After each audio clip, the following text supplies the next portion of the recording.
Good afternoon, everyone. My name is Kyle Lipinski, and I use she, her pronouns, and it is a deep honor for me to be here at this conference and facilitating this panel. One of the things that I think is really important is we've talked a lot about the migration journey, but it's also, we're going to address arrival. And one of the major ways that individuals become involved in ICE and end up in criminal custody is because we've criminalized coping in regards to substance use.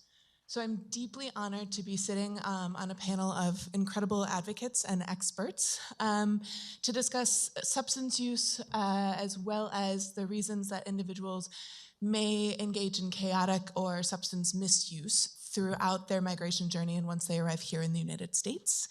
So I'm honored to share the stage with Zemzem Ahmed, Neri Diaz, and then Faria Bahol. And so I'm actually going to ask all of these esteemed panelists to introduce themselves and talk a little bit about why you do the work you do. Sure. Good afternoon. Great panelists today. Thank you so much, everyone who showed up and spoke before all of us. My name is Faria Bahol. I identify as she, her pronouns. I am also a woman in long-term recovery. What that means to me is I can show up for my family, my friends, and my community as my authentic self. And recovery from substance use disorders has enabled me to be reconnected with my values and my traditions growing up in a very unfamiliar world.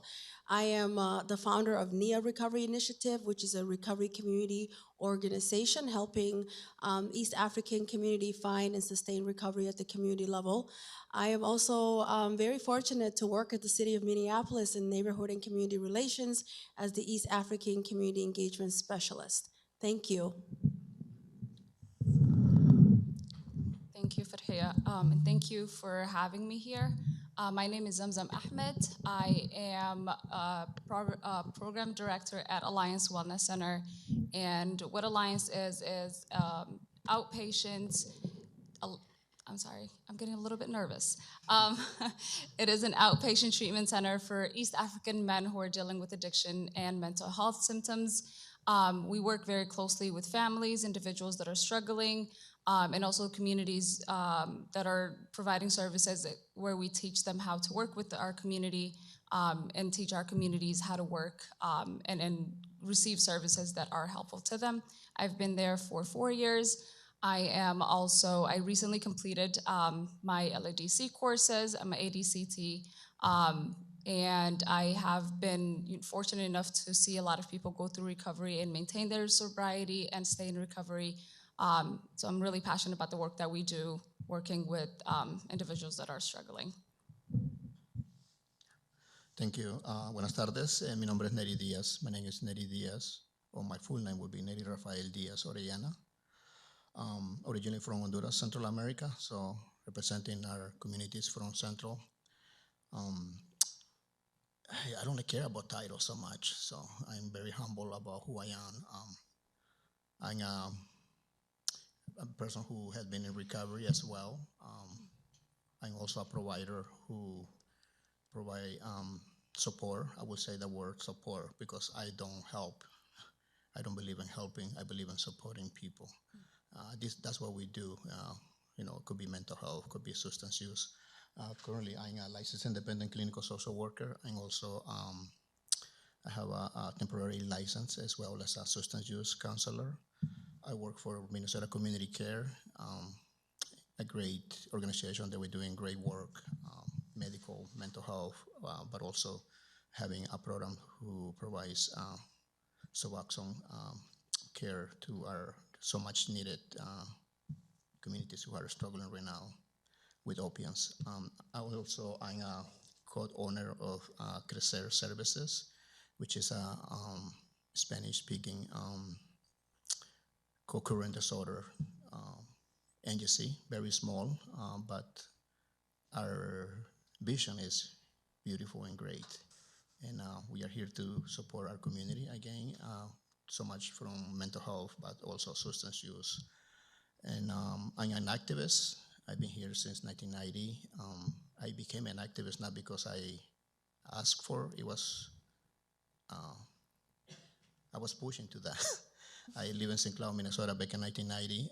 I grew up, I went to school in a school where mainly was Caucasians, and then I needed to learn to defend myself, to advocate for myself, to speak about who I was, and who I am, and educating people about different terms from Hispanic, Latino, Mexican, because they thought I was Mexican. And try to educate people about my heritage, my family. And I was coming here and I was thinking about that topic, and La Triste Frontera, and I was thinking how my family and home, we have been displaced for hundreds of years. I come from a family who had been pushed from the border of Salvador, and back in the time we didn't have no borders. My grandfather was born in Chalatenango, Salvador. Grew up coming to Honduras in the 1900s. My family, that's the Lenca Maya people. That's where I'm coming from, and we were pushed around to the point that one part of our family stayed in Salvador, another part of our family were pushed more into Honduras. What I'm trying to say with this is, basically, this is what's happening to our people right now again, from Honduras, from Salvador, from Guatemala, from Nicaragua. We've been pushed around again. And not because we want to come all the way to this land, it's because of the policies and profit. Those who want profit keep taking our land, keep taking our resources, and then we are pushed. We keep pushing and keep pushing to the point that we are here, and now we are part of this great nation, but we also confront great issues as well. Sorry, that's me. Please don't apologize. That was amazing. So my first question for the panel is, how have you seen substance use evolve alongside someone's migration journey in terms of prior, during, and then once they supposedly settle in their new home? I can talk a little bit about what I've seen at Alliance Wellness Center. So a lot of the people that we do work with are individuals that were born in America, but are raised by immigrant parents. And what happens in those households is those parents have a lot of unresolved trauma, which gets passed on to the children, and a lot of identity crisis with individuals that are essentially struggling with addiction, so they don't know where they fit in, whether they're Somali or whether they're an American. So there's that struggle. At home there's one culture, and outside of the house there's a different culture. And so the lack of understanding what outside holds for those individuals is where the parents struggle. And so for a lot of the parents, we come across either the mom or the dad or uncles might have been socially using khat, which is a substance that's used in many African countries, and some Arab countries as well. And it's similar to how in America you go to the bar and have a happy hour. It's socially normal. But here in America, it is illegal, right? And so parents were, used to that. They come here, that's, illegal. They can't use that anymore. And now they're seeing their kids struggle with, marijuana, opioids, and they don't understand it. They don't know what it is. They don't know why they're using it, because they never got the chance to understand why they were using what they were using, and never got the opportunity to resolve those traumas. And so just the lack of education and the lack of understanding what systems and programs are available is one of the biggest things that we do see affect families. At Alliance, for I think the past 3 years now, we've been fortunate enough to provide an online monthly class where we do invite individuals to come and learn about addiction, come and learn about mental health, and learn about how to identify it. Because back home, unfortunately, Somalia is still struggling with a corrupted government, lack of healthcare. So people don't really get to explore why individuals are acting the way that they're acting. There is mental health symptoms there too, but just undiagnosed and ununderstood. And so we kind of teach them what that looks like, what to do, and how to reach out for resources. Say that question again. Sorry. How have you seen substance use evolve along someone's migration journey? Lord. Well, I want to say substance use is not just an issue here in this country. It is an issue everywhere. We don't want to say we only have this problem here. I come from a family. I come from mainly alcoholic father growing up. Had a trauma, a lot of trauma himself as well. Things that we grew up growing up watching in our small town in Honduras. Um, so historical trauma, personal trauma, and coming to the United States, it seems then me personally, I was, like she was just talking about, I came a little bit older, but also I was exposed to this larger society.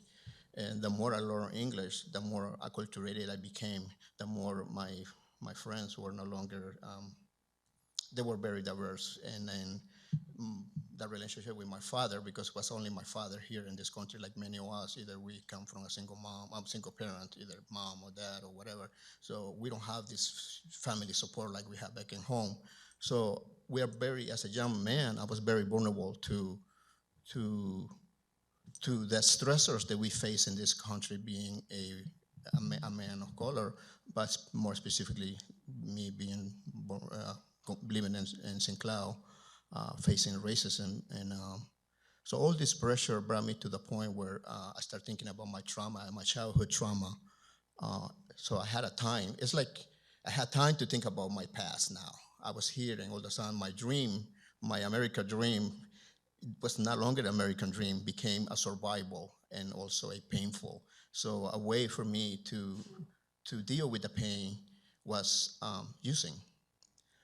So in the U.S., you become more exposed to other substances here. Like at home, for instance, in Honduras, we tend to use more right now, more alcohol. We still use alcohol, and we still use more cocaine. And that makes sense, though, because Honduras now is, as you guys know, and maybe you've seen the news, our ex-president is being held in New York right now because he's one of the cartel president or president cartel. So think about that. So now we have cocaine coming to our countries. Now we have all these labs in Honduras to be producing cocaine.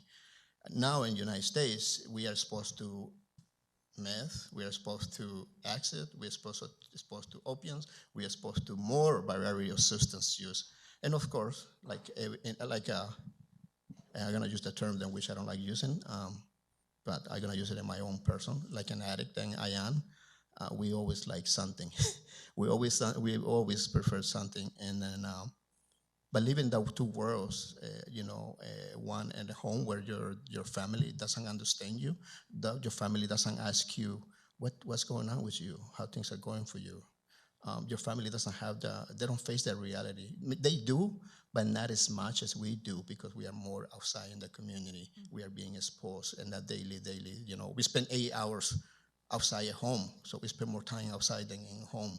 Come home, there is my dad was never involved in my questioning me, like, what's going on with you? Or are you depressed? Or are you anxious? Or, why are you doing this way? So it's similar in our communities, I will say.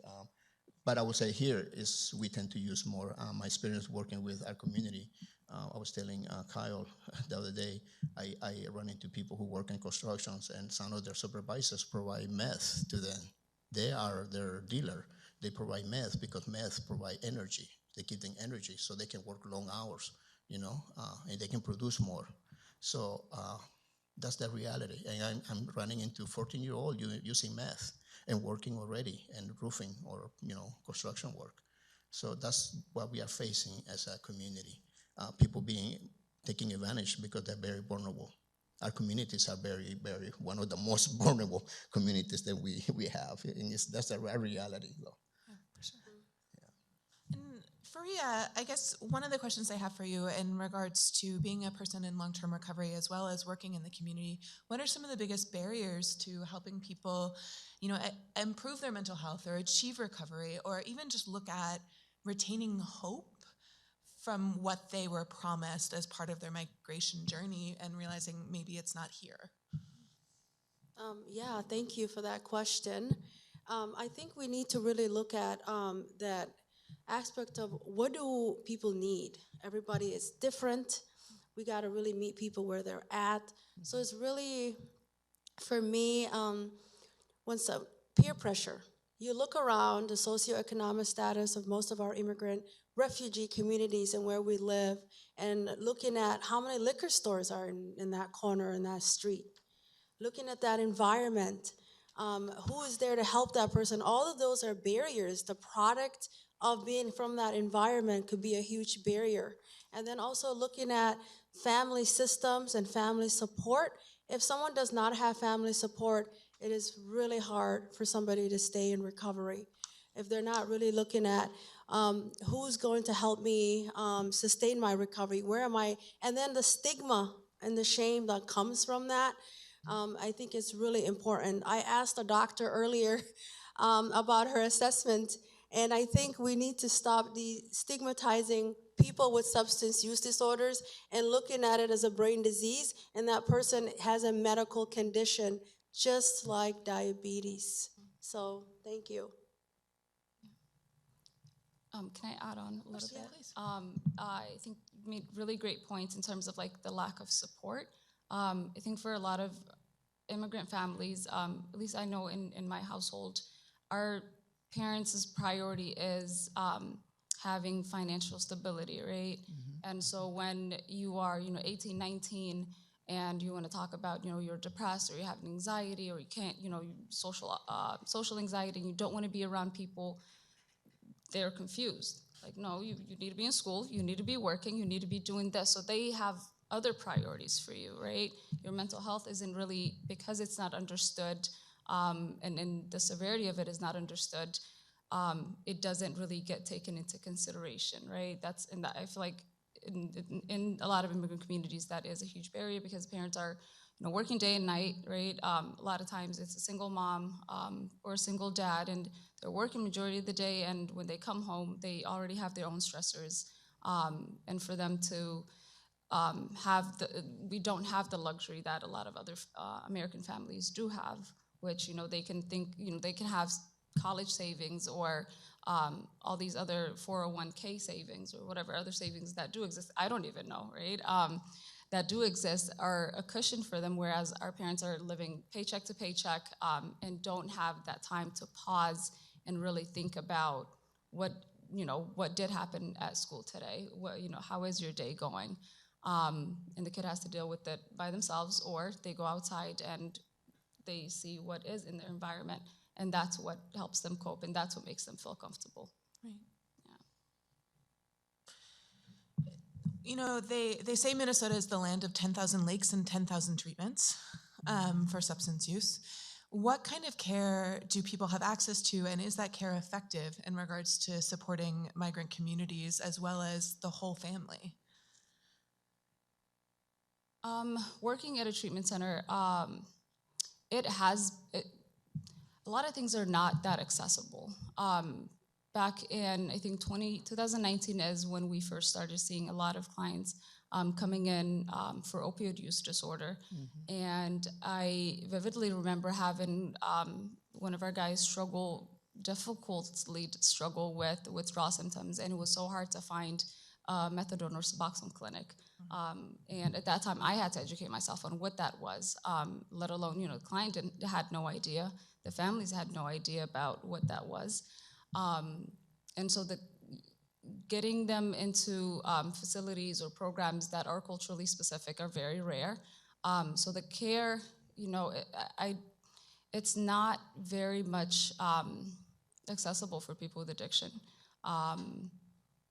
And I think, so the opioid use disorder really, we did struggle a lot.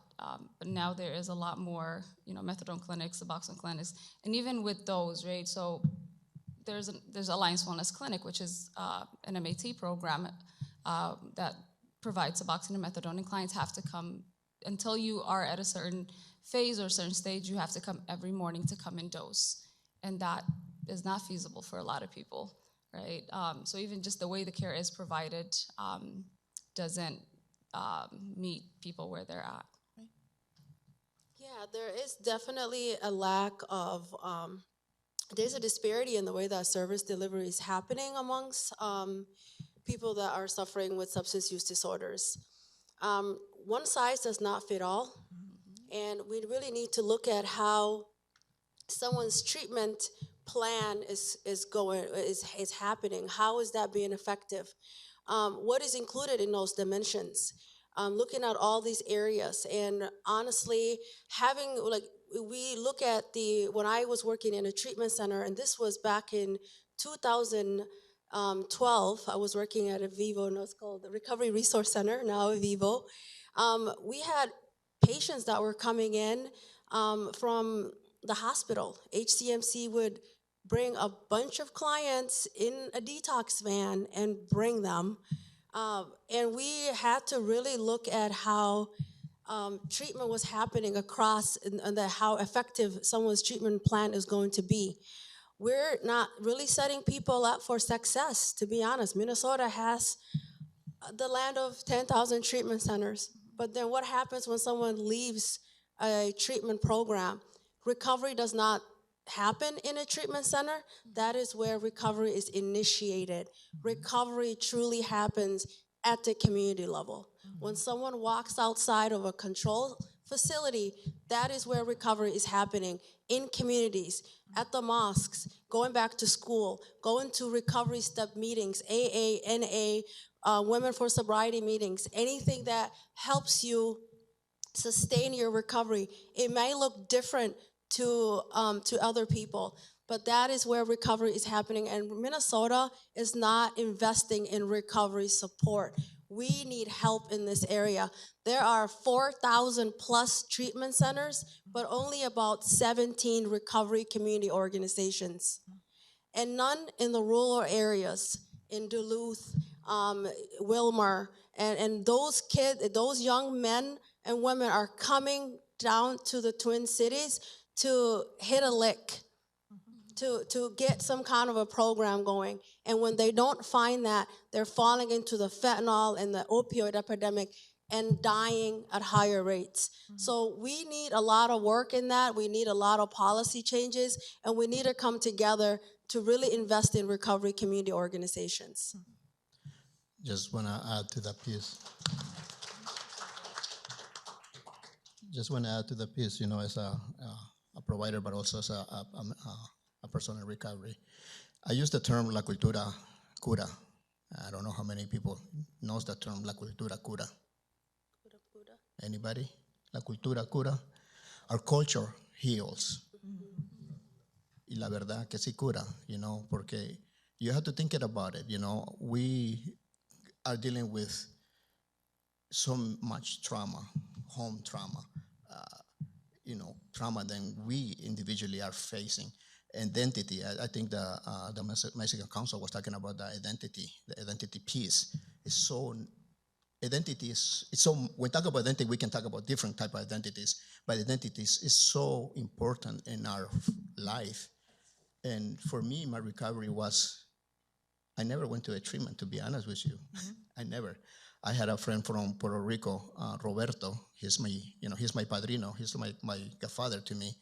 And he is the one who embraced me. And, when I was in my process of quitting, and he will, I will call him and say, hey, Roberto, man, can't do it no more. It's like, hey, man, come over, man. Let's have some food, or let's play the conga. And then, I start feeling the spirit inside of me, like, wow, this is me. This is where I belong. I have been detached from who I was as an individual. To make it short, I'm an Aztec dancer. And Aztec dance, for me, even though I'm not Mexican, but I identify with my indigenous side or my roots, learning about my indigenous side, but also being proud, not to be like many home, we call the term indigenous or Indio. That's like saying you are dumb, you're stupid. But indigenous to me is a sense of pride. It's a sense of, I'm proud who I am. I'm proud of my ancestors. I'm proud of my grandparents. So I'm proud of who I am as a human being. And my brain has chipped into becoming, I'm no longer a victim. I don't see myself as a victim anymore. I see myself as a warrior. Every day I'm struggling. Every day I'm fighting, and every day I'm here because my community needs me. And while you're talking about recovery, we need people like us. I'm not saying that we can have other people, but we need people who are very sensitive to our culture, to the way we smell, because we smell differently. The food we eat is differently, okay? It's true.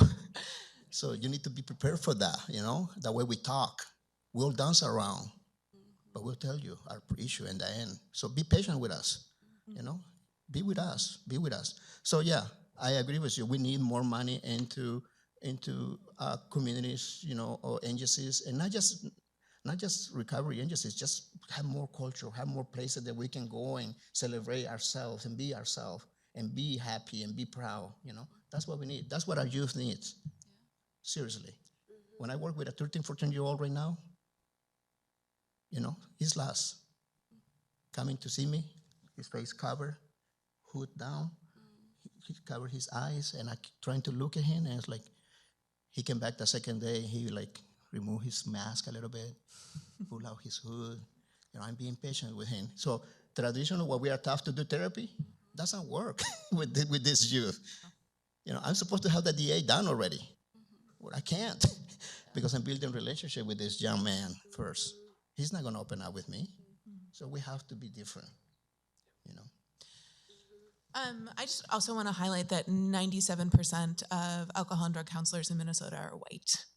When we think about the way that we approach recovery. But I just would like, before we take some questions from the audience, I would like you all to define recovery for yourselves, for your community, and what that word, how you embody that word.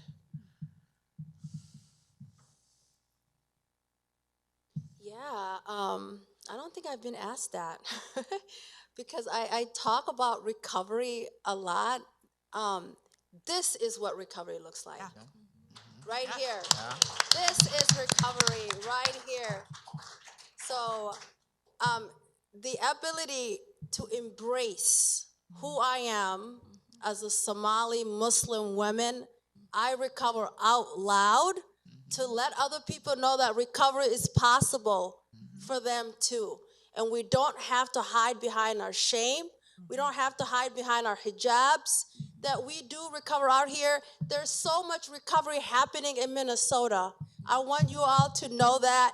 Virtual people who are joining us virtually, thank you so much for hanging in there with us. Recovery is happening every single day. We just have to pay attention. Thank you.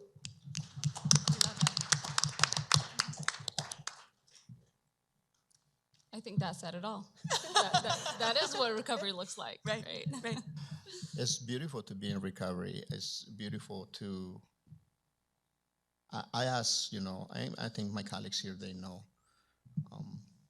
we as a providers, we also have to be vulnerable to share our stories with our community, I hate the term clients or patients because I don't see them as that. I see them as community members, as my relatives, they're my relatives who are in pain.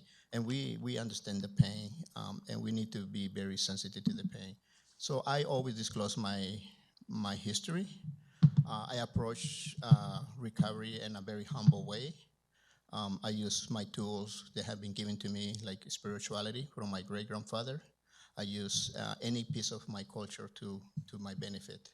I use also the power of the family because family are so important in us.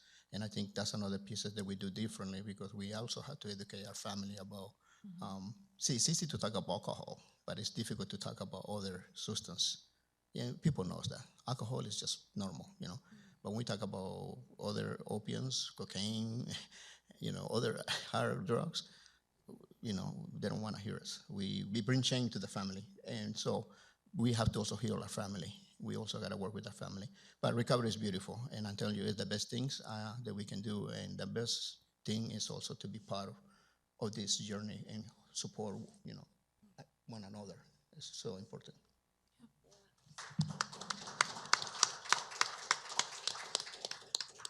So we would love to take questions from the audience. I have a whole bunch more, but I won't hog the microphone.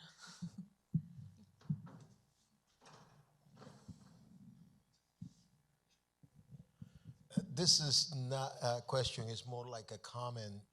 And I'm here in this symposium today with this amazing presentation, by the way, thank you.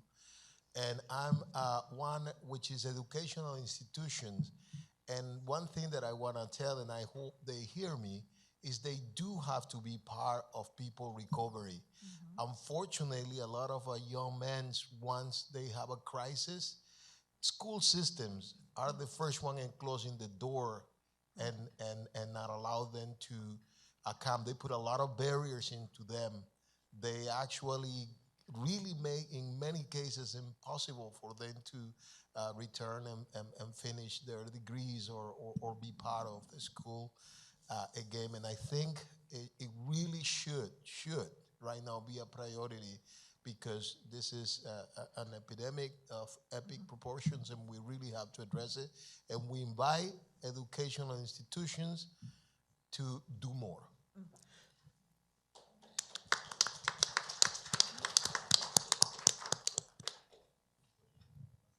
Hello, Sarah with Kappa USA again. I just wanted to reflect on the statement that was made that most providers are white and we need people who look like us in the community.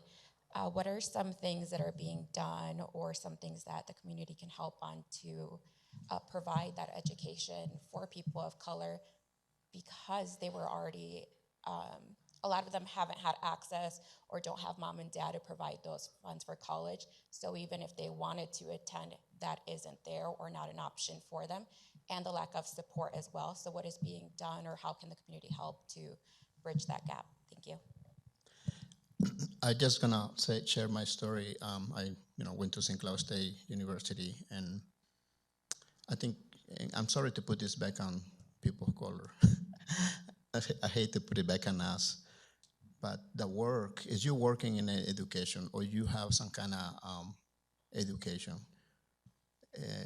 It's very important for you to give back to your community. I know that I asking you a lot too, but you have to give back to our community because see, for me, having my mentors in St. Cloud State, mentors from the indigenous movement, Native Americans, Chicanos, also professors who are part of the Black Panther who mentored me, who took me in, and they mentored me like a son who really didn't give up on me, because I dropped out from school. I dropped out for 2 years because of my addictions and my own mental health and all what I was going. But I remember this professor reaching out to me and said, "Hey, Nettie, I got a scholarship for you. You want to come back?" I like, man, I'm serious. Do I need to come back? Yeah, sure, I'll come back. So I went back, and he gave me the scholarship, but I lasted it.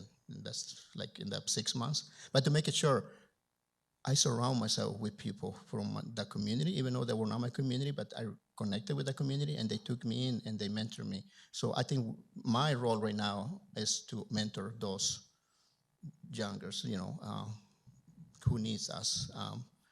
That's what I work in the school setting too, because I know youth needs us. Also in my job, I'm trying to create an internship so we can mentor those new graduating, so we can work with them, educate them, and support them. So it's work that we all have to do. Yeah, we can ask an institution to do it for us, and they have the money. We know they have the money. We know, but they ain't gonna put the money. So, but it's our job to do it though. So I invite you guys to really invest in our community because we need you. Just to add on, Wilder Research Center, which is a program that serves Hmong and Karen individuals, specifically targeting Southeast Asian, is working on a program to increase support for applying for variances. The law that governs treatment centers, 245G, is pretty strict, and it was really inhibiting to culturally specific providers in a number of ways because of the way it, especially even as a white provider looking at it, the way it's forcing Western ideas of recovery and specifically white middle-class Western ideas of recovery forward. But they're applying for variances. There's also a number of DHS scholarships that is trying to target providers of color. But I mean, the other thing, again, as a white provider, we have to look at the way that the environment in treatment centers is not supportive of staff of color or alternative methods of recovery, I know a lot of individuals that do come out of our program that, do want to take the route of wanting to become a counselor or entering the field. They struggle a lot with the background checks.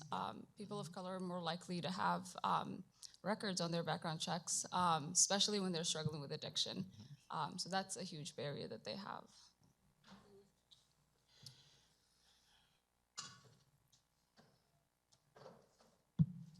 I want to thank you. I think it's been a very powerful panel. I really appreciate your comments.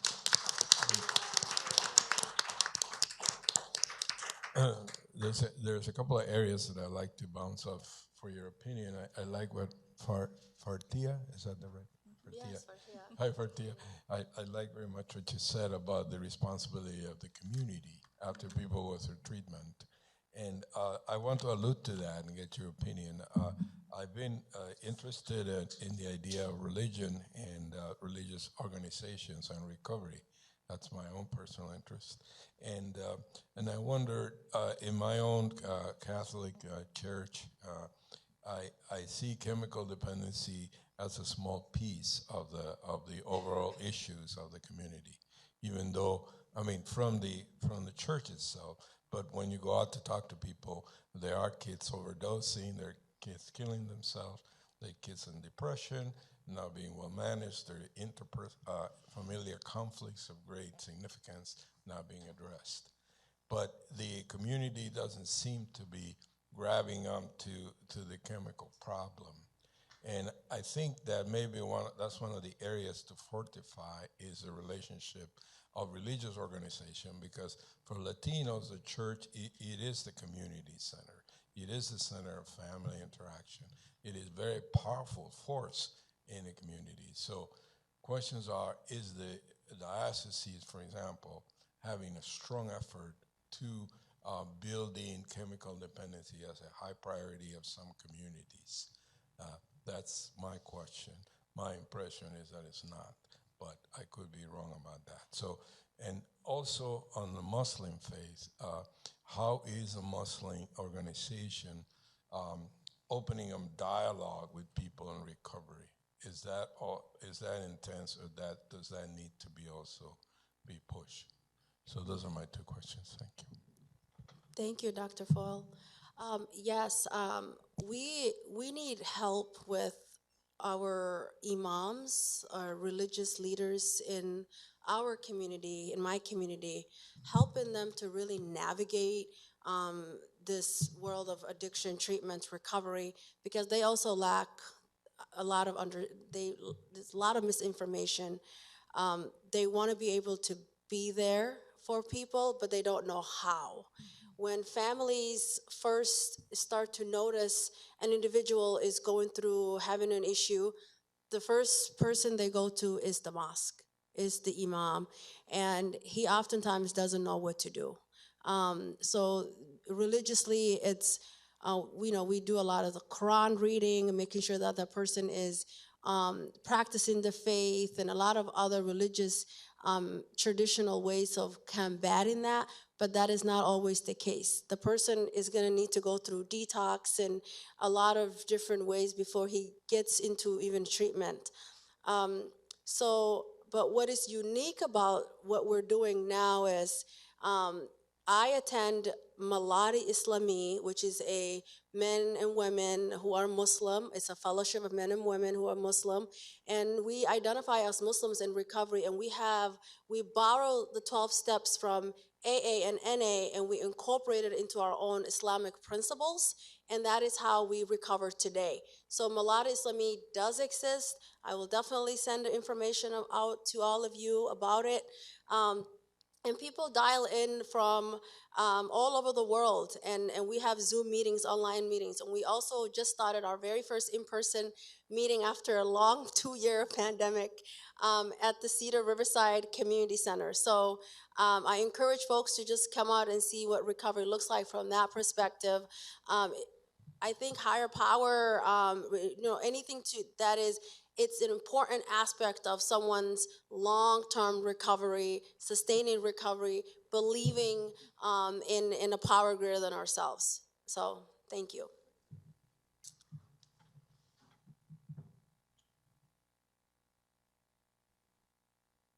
Anything on the Catholic Church? Anybody wants to talk about? Thank you for covering the Muslim faith, but do you want me to translate to you? He has some questions.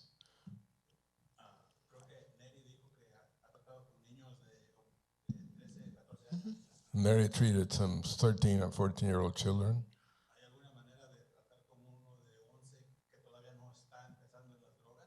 Is there a way to work with the younger kids before they get into drugs?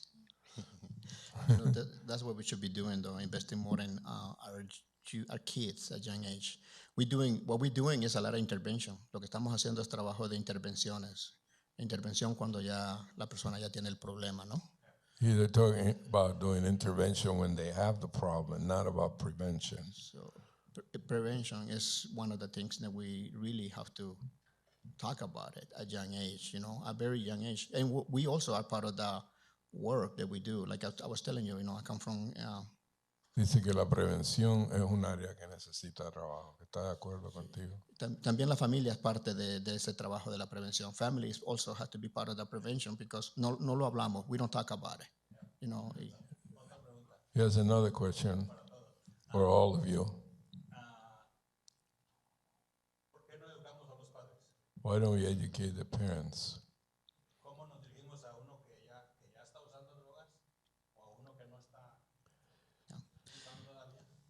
How do we address the parents? Preventively, I think. Eso es importante, muy importante.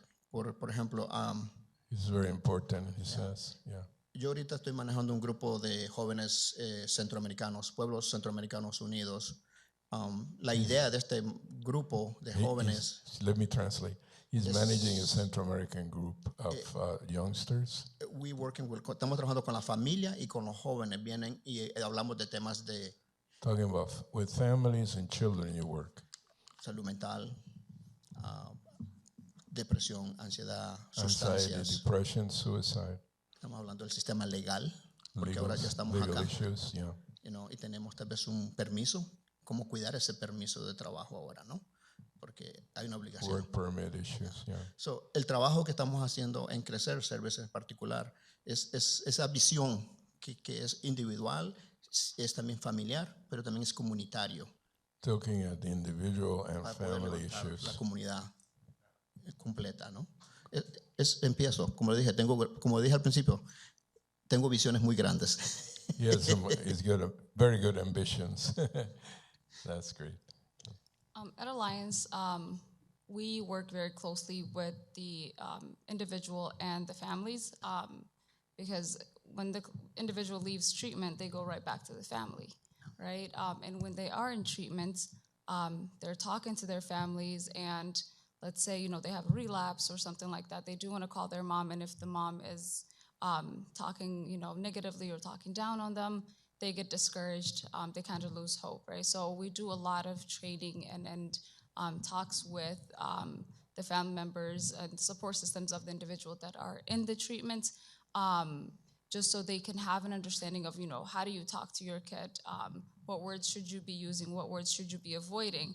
My culture has a tendency of, especially the moms, even when the individual is doing good, they will go right back to talking about, you put me through a lot, it was hard watching you do this, and it was hard watching you do that. And now, right, so then now the person goes back to thinking about all the stuff that they caused, and they feel guilt, and they go back into a negative mindset. So we teach them to, refrain from certain language. It's a lot of education. Yeah. Definitely, I agree. Part of Crecer Services also we're going to include in the program to work with the families, and we're going to have a family evening or family. So we invite families in, and to work with them one-on-one. We know the power. I mean, family is that's our our nucleo. That's where we we get the support. A lot of times we don't have it though. Like many of us, we don't have it here. So. And I think, sorry, Kyle. I think a lot of parents also have to understand, like, they need therapy themselves. Because whether it's, traumas that you've had in the past, or even the trauma that you get from watching your kid struggle, that PTSD that always comes back. So we encourage the parents themselves to seek therapy. And sometimes when they call you and they just, want to tell you about what is going on with their kid, it turns into a whole therapy session, because now they're emotional, and you feel the struggle, you feel the pain in their voice. So helping them understand and connecting them to the so very little Somali therapists that we have is really crucial.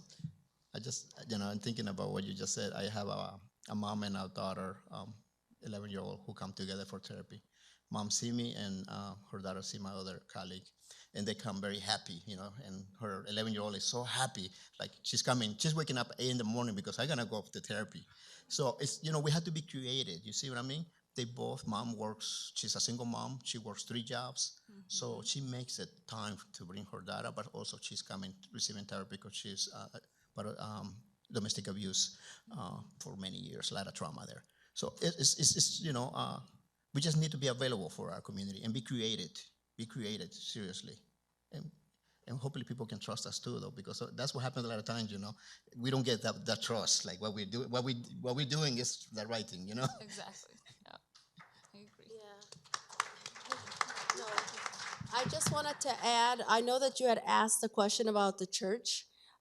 There is a faith and addiction with Pastor Ed Treat. That's a great resource too. It's Addiction and Faith by Ed Treat.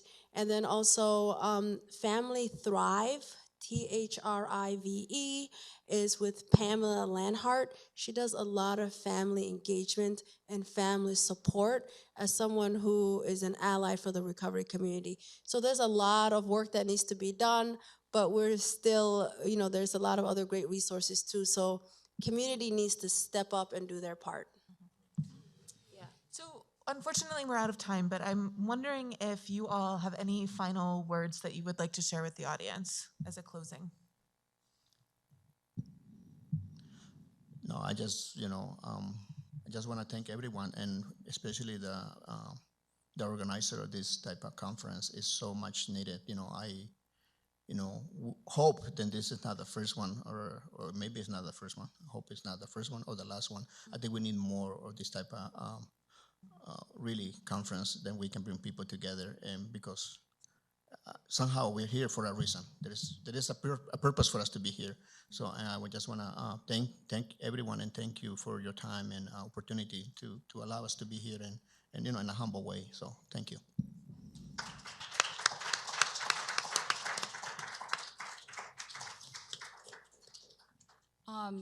Same. I really do think there is more of these symposiums that do happen in the future. And I do want to thank everybody for having us here and listening and asking those great questions.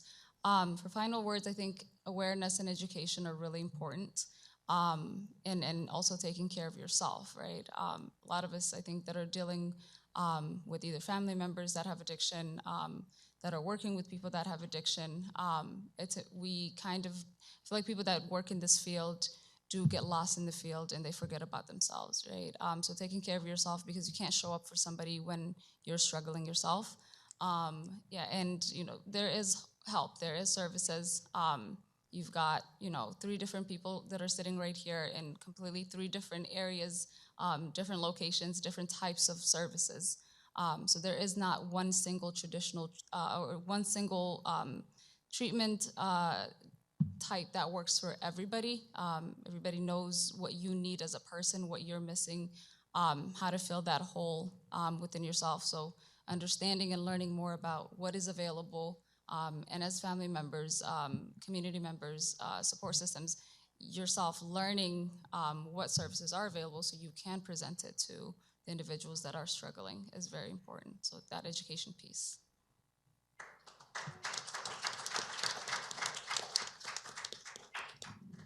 I just want to say, in your profession, when you are working with people from different countries, understanding their struggles is really important, and empathizing with them.